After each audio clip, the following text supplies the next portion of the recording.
Greetings, students, and 5:30. I wanted to wish you a very warm welcome to our course.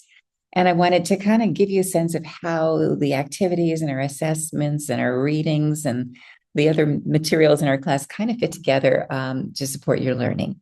So at this point, I'm sending with this video a hyperdoc that describes the course, an assessment list, an assessment schedule, and some other goodies, including what our readings are going to look like and the syllabus. But I do need to let you know at this moment in time, everything's changing. So I am continuing to update a lot of the stuff that has been in our course that aged very quickly in the course of one semester. And it seems that every semester I have had to really redo a bunch of different things. So I am actually reconsidering some of our books. I will try not to make anything important to purchase, but at this point, everything is available online, and we'll have a couple of major texts. I want you to understand the language of search in library land, and so we're going to start at the beginning of the semester with a very traditional exploration of search. What is the vocabulary? What's happening under the hood in our databases. And then we'll move from databases, we'll look at discovery search versus individual database search. We'll look at the variety of search engines that are out there, the new ones and the traditional ones. We'll take a look at what's happening to Google and how it's changed in maybe some not so good ways.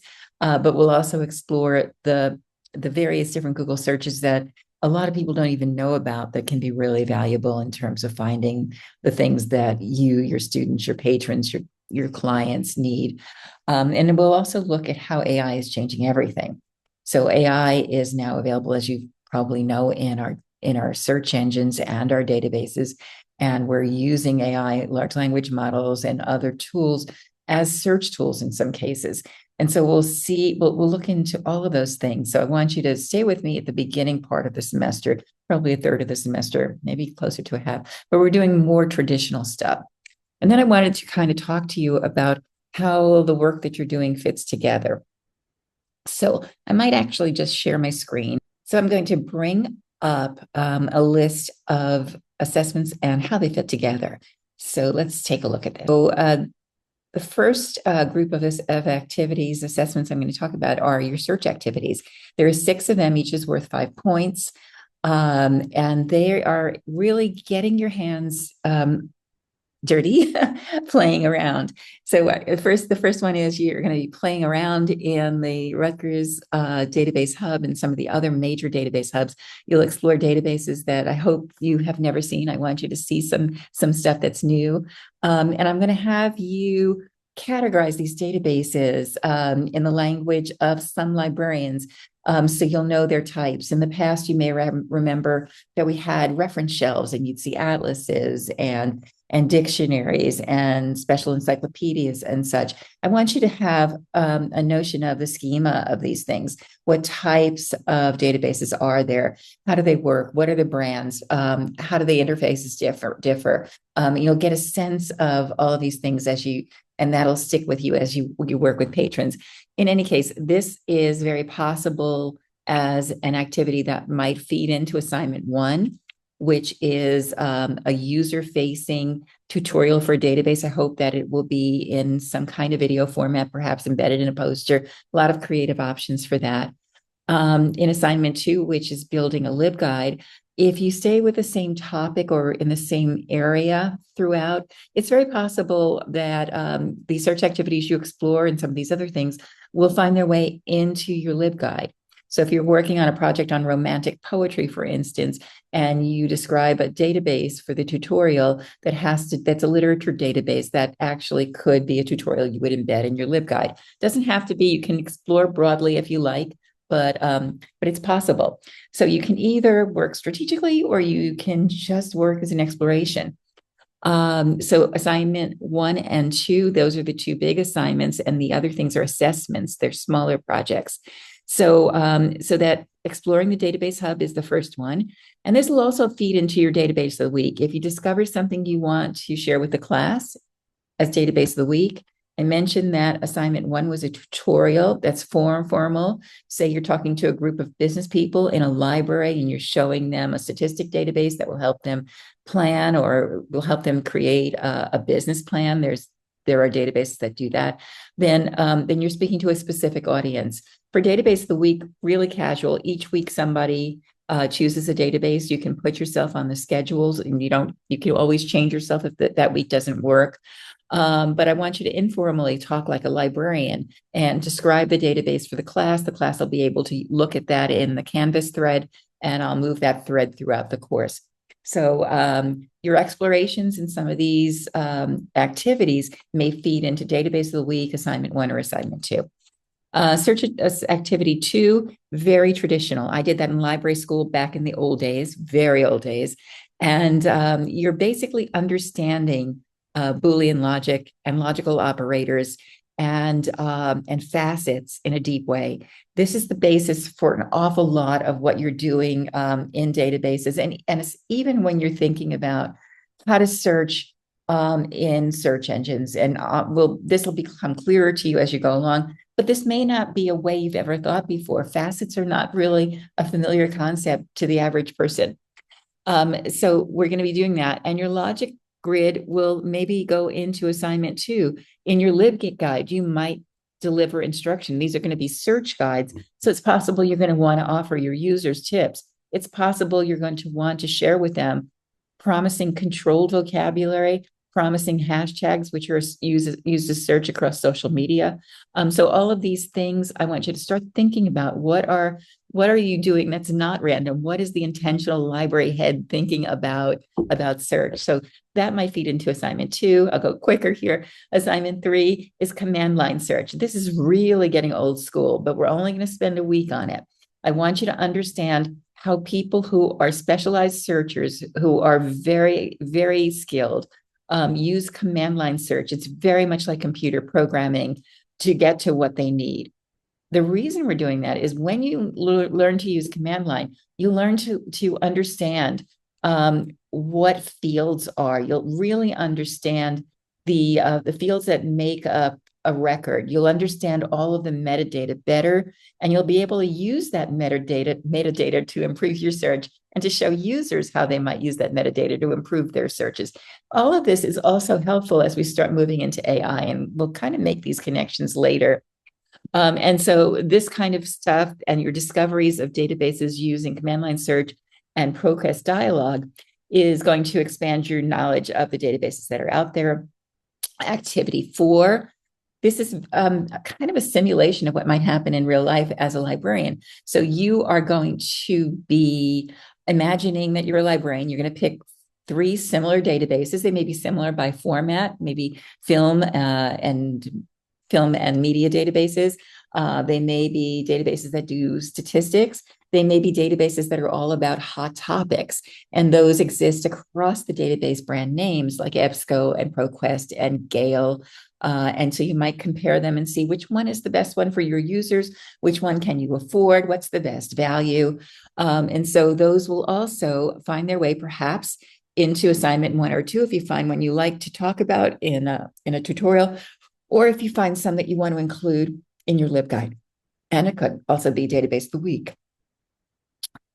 Activity 5 is after we've explored Google and some of the other search engines, I am giving you some search challenges, and so is one of my favorite Googlers, Dan Russell. You can use some of his, and this will put your skills to work and see which of the Googles you might want to start with. But it'll also give you an opportunity to kind of do a comparison between how AI addresses the search and maybe how, in conjunction with AI, you can create a search. You can kind of combine the various different tools and their affordances to actually solve the challenge. And then people find that one kind of like a game. And so I hope you enjoy that one. And then you're going to be creating a Google custom search for your LibGuide or for another purpose, but it all has to be user-centered. What do your students need? As a for instance, if you were a 3rd grade teacher, you could create a Google programmable search that would just use things like National Geographic, all the major zoos of the world, encyclopedias that focus on animals. So you would create a list of perhaps 10 portals that you would funnel into this Google programmable search. And then when your users search, it looks like a Google interface, but they're searching only the content you selected as really useful for the task at hand for them and for their ages, and that will eliminate noise. So that's really fun. And you can make one or several of those to go into your LibGuide, because that would mean you're having the users who are using your LibGuide really kind of focus on the best of the stuff that you've picked as an information professional. So the other thing I didn't mention is, what are these two major assignments? I've been talking around LibGuides for a long time here in this little discussion. Well, it's not a discussion, it's just me. So assignment one, as I mentioned, is a tutorial. In each of these assignments, I'm going to give you examples of effective products from semesters past. So you'll be able to examine them. No one is a perfect model for you, but it'll just give you some ideas. So you'll see ideas for these tutorials, and you'll want to sign up for a database so we don't have everybody doing Novelist. Sometimes I have a semester where everybody wants to do Novelist or Novelist K8 because people know it. Choose a database that you know if you must, but also choose a database that you don't know, so you can really expand your learning. But anyway, if you have one you're committed to early, sign up quickly and grab it. And then you will create the tutorial, and we'll do peer review for all these things. Assignment two is a LibGuide. And I want to make sure that you don't wait till the last minute to start thinking about it. And so we're going to split that into three parts. You'll have a proposal, a mid-semester check-in where I really want to see something up on the LibGuide platform. Doesn't have to be a full LibGuide, of course, but I want to see that you're thinking about where your pages are going to be, and maybe have a little bit of content that you've been thinking about. And you really should, because all semester are going to be thinking about these things and you'll be learning. So you might even use that LibGuide platform they'll set you up with in probably around third or fourth week. I'll give you a login. And then you can use it as just kind of an inbox or filing cabinet. You see something you know is going to take a place in your LibGuide, throw it in there, and we can move it around and put it in the right place later. Then there's going to be a mid-semester, I mentioned the mid-semester check, and then you're going to submit your final LibGuide and reflection at the end of the semester, a week before the end, actually, so that we can do a peer review and in a kind of gallery walk format. For each of these assessments, you'll notice that over the last couple of weeks, I've added an AI use statement. And this will say to you in what ways, whether or in what ways I recommend that AI be used to support your learning. I know how prevalent generative AI use has become in our writing and thinking. I want us to be transparent. I want us to be academically honest. I want us to really, number one, focus on learning. So if you're using AI in ways that really distracts from learning and prevents you from really interacting with content and each other, that's not what I want to happen. In fact, in your discussions, I will have an AI use statement that says, do not use AI for your reflections or for your discussions, other than perhaps a grammar and style and spelling. But I really want to hear your authentic voices. I want to hear your personal experiences. How are you interacting with our course? So that's assignment one and assignment two. And I've already described the search activities to you. We're going to have discussion assessed 3 times during the semester, at the end of weeks 5, 10 at the end of week 14, 15, which is 15 is a relatively short week. So at that point, and based on a very basic level, I hope you'll participate a lot, but on a very basic level, if you do 3 solid posts and respond to a classmate once, then you will have met my requirements for the week. Many students, and I encourage this, participate much more actively, but do at least that. And I'm adult, you're adults. I know stuff comes up. So that's what I will expect. If you ever have problems, reach out to me. I know people have health issues. I know we have family emergencies, and I'm not an ogre. So let me know what's going on so I know how to support you if anything happens. There will also be some participations. I love the tools that we have available to us for curation that are used in schools and public libraries. So we'll be using Wakelet and Padlet, and we'll be using Google Slides in creative ways.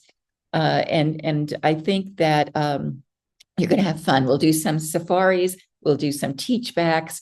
And it's an online course. I want people to get to know each other. And these kinds of activities really help us form a community. Another thing that I should mention is that I have office hours this semester. I'm going to be doing it on Wednesday nights. And I meet with my 575 class at 7:30. You're welcome to join me then if you're interested in school libraries or interested in any of the guests we have. But at 8:30 on Wednesdays, I'll be meeting with you guys, and you can pop in. If you need a tutorial, I can run something very quickly for you. I can do a personal LibGuides lesson and instruction. I can do all of that, and you guys can meet each other. And sometimes that's really important in an online course. So I recognize that. Let me think of what else I was going to talk to you about. Oh, yeah. At the very beginning, like right now, if you can, when you have a spare minute, go into our Google directory and do a couple of slides so we can know who you are. This is important to me during the semester. So if I make a discovery for your LibGuide, or I know, what your interests are, I can share that with you. I keep these things, I archive them, and occasionally jobs come up and I'll think, oh, wow, Bob would be great for this job. Let me send him that. And I'll know a little bit about your interests, where you live. Geography is tough in New Jersey. And so this really does help me kind of remember everybody and all. And let me see, we will have some books. I am still reconsidering some of these books. The Google book has some great stuff about the basic Google stuff, but as you know, Google's changed dramatically. So I'm still redoing that lecture and still looking for readings. We will have playlists in Pearl Trees. And if you think about those, they're in every week. I put together a kind of magazine. I might suggest you read 2 or 3 or view one of the videos or something. And that is, you don't feel compelled to read the whole playlist, please don't.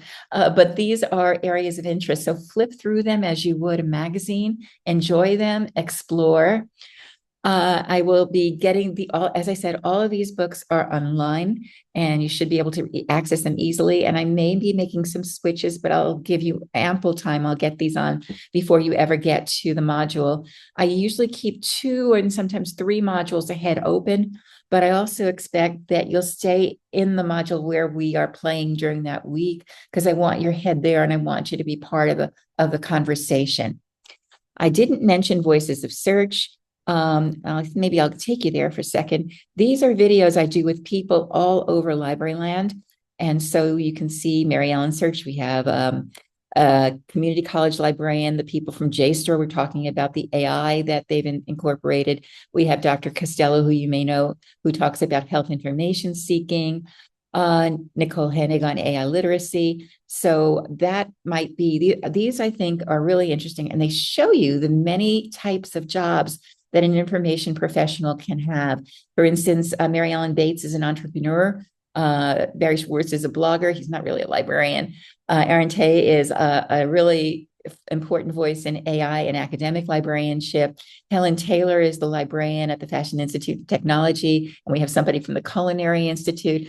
So I think these are fun, and this week I'm doing 3 new ones, so I'm hoping that I'll get them up quickly, and that's it. I am looking, if anybody's interested, I have a commission for a LibGuide from the New Jersey Center for the Book. So if anybody's interested in doing a community project, let me know.